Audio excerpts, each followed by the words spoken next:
बीते दिनों BJP LOP जो हैं विधानसभा में विजेंद्र गुप्ता के नेतृत्व में बीजेपी एमएलए राष्ट्रपति से मिले थे और सरकार के खिलाफ कार्रवाई की बात कही थी। एक तरह से सरकार भंग करने की बात कही थी। उस पर राष्ट्रपति ने वो फॉरवर्ड किया आगे वो मामला एमएचए को।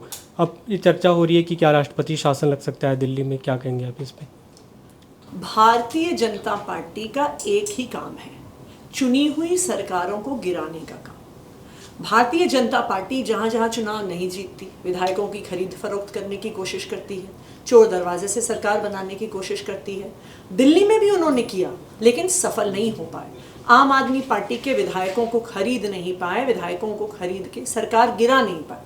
इसलिए अब उन्होंने अपना दूसरा षड्यंत्र शुरू कर दिया है, दिल्ली की चुनी हुई सरकार को गिराने का षड्यंत्र शुरू कर दिया है। लेकिन मैं भारतीय जनता पार्टी को ये बता दूं कि दिल्ली के लोग सब देख रहे हैं। दिल्ली के लोगों को पता है कि अगर उनके लिए कोई एक आदमी काम करता है, उस आदमी का नाम है अरविंद केजरीवाल। अगर उन्हें कोई 24 घंटे फ्री बिजली देता है तो वो अरविंद केजरीवाल देते हैं। अगर उनके बच्चों को अच्छे स्कूल मिलते हैं तो वो अरविंद केजरीवाल की वजह से मिलते हैं। अगर उन्हें मोहल्ला क्लिनिक में फ्री इलाज मिलता है वो अरविंद केजरीवाल जी की वजह से मिलता है। अगर बुजुर्गों को तीर्थ यात्रा जाने का मौका मिलता है तो वो अरविंद केजरीवाल जी की वजह से मिलता है।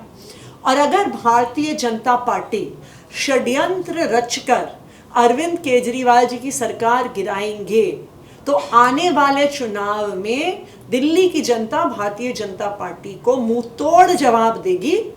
आज दिल्ली विधानसभा में 8 विधायक हैं उनके।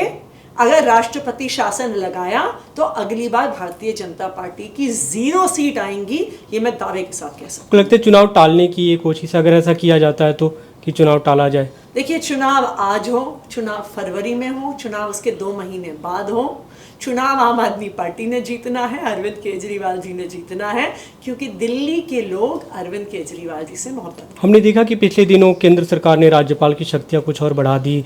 आप लोगों की कई कंप्लेन एमएचए को फॉरवर्ड की गई है, तो आपको लगता है कि उन सबको एक तरह से कंपाइल करके कार्रवाई की जा सकती है अगर ये होता है तो? जैसा मैंने कहा, भारतीय जनता पार्टी अगर अरविंद केजरीवाल जी की सरकार गिराने की कोशिश करती है तो दिल्ली की जनता मुंह तोड़ जवाब देगी। उनकी अभी 8 सीटें हैं 70 में से दिल्ली विधानसभा में। चुनाव के बाद उनको 0 सीटें आएंगी, ये मैं दावे के साथ कह सकती हूँ।